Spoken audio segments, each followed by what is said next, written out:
Hey, welcome back to Watson's Models. This is going to be part 2 of the 16th scale Centurion by Tongde. And so what I'm working on is I'm experimenting with something. I don't know if it's going to work, but it involves, I don't have to take it out. It involves flexible fabric Band-Aids, some flexible fabric paint, humma, and here's what I'm working on.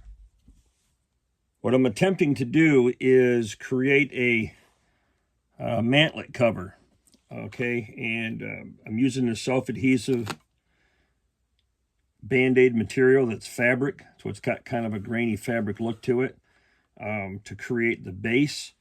And the reason I'm using that is because it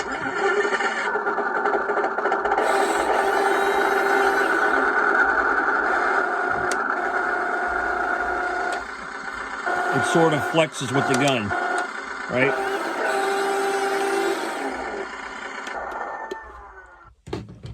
So I'm going to apply some of this, just some of these seams. I put a little bit of CA glue in here just to kind of hold that together. But the way I did this was, as I took these things come in, I don't know what size that is, 3" by 4" in the box, right?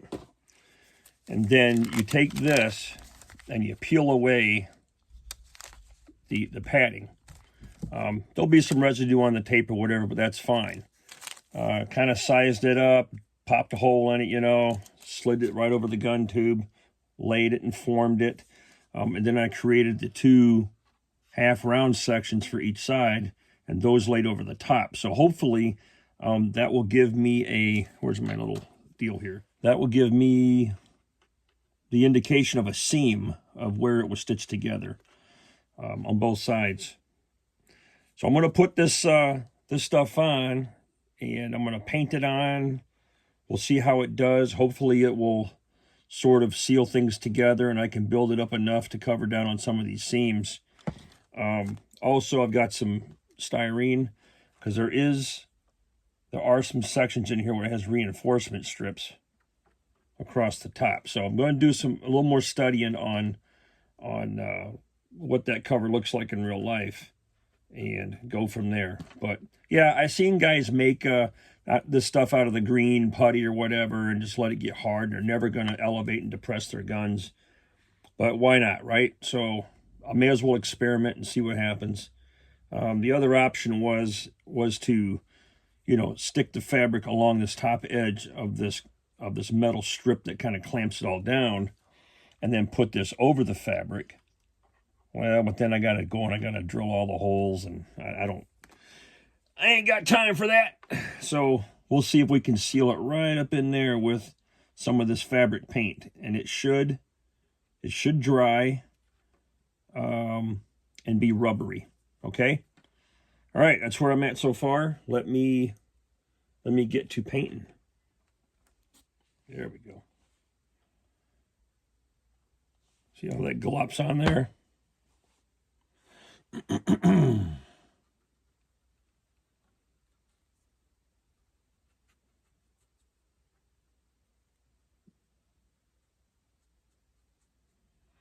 So I guess I'm hoping that when it dries, it still shows a little bit of that fabric weave to indicate canvas.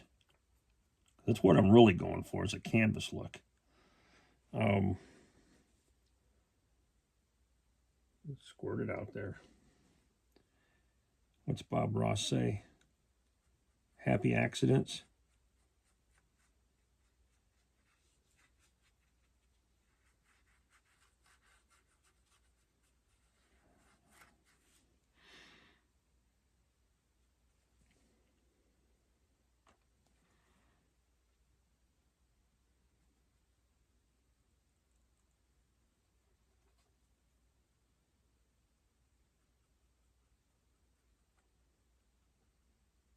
That's already looking cool.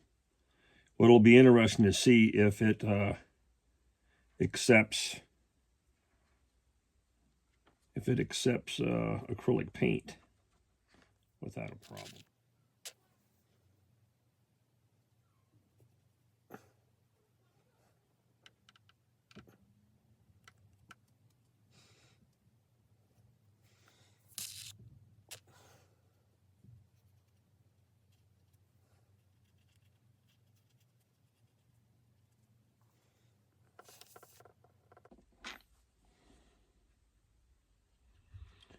You have really good control of this paint because it's so thick.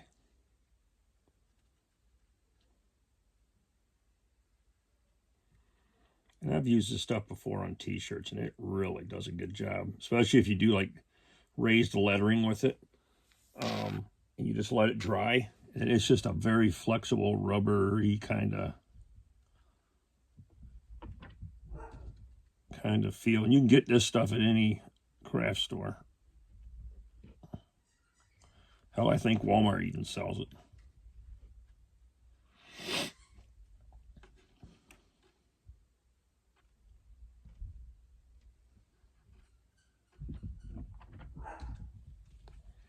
Now, if you remember, I told you earlier, this side of the turret, that the mold isn't really there for that bracket. So when this is all said and done, I may put a strip there just to kind of fill that in. Right. We got the paint on.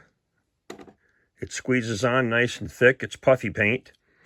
And it will dry permanently and like rubber. Now you can see where I put extra layers of it on there to give the appearance of wrinkles in the fabric.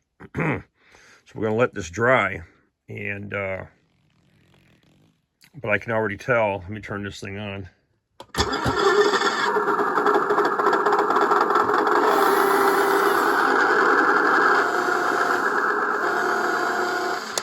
See the flexibility? So I'm not going to mess with it too much because I need it to dry and adhere itself. Now, if this doesn't work out, no big deal. You grab the corner and you peel the whole thing off, because this stuff right here, this sticky stuff, it peels off the vehicle just fine. And I may have a little bit of cleanup to work, but hey, this is an experiment, right? We'll see if it works. Okay, well, that's pretty much all I got for this tank tonight. And I hope you guys like that and maybe a little bit inspired. But hey, just for a couple of dollars, you can create a flexible mantlet cover using these type of adhesive pads that you would normally put on your heels. So yeah, when that's done, then I'll probably go ahead and if I feel up to it, I'll sculpt the reinforcement strips that go across the top, but I don't know yet. I'm kind of digging how this looks.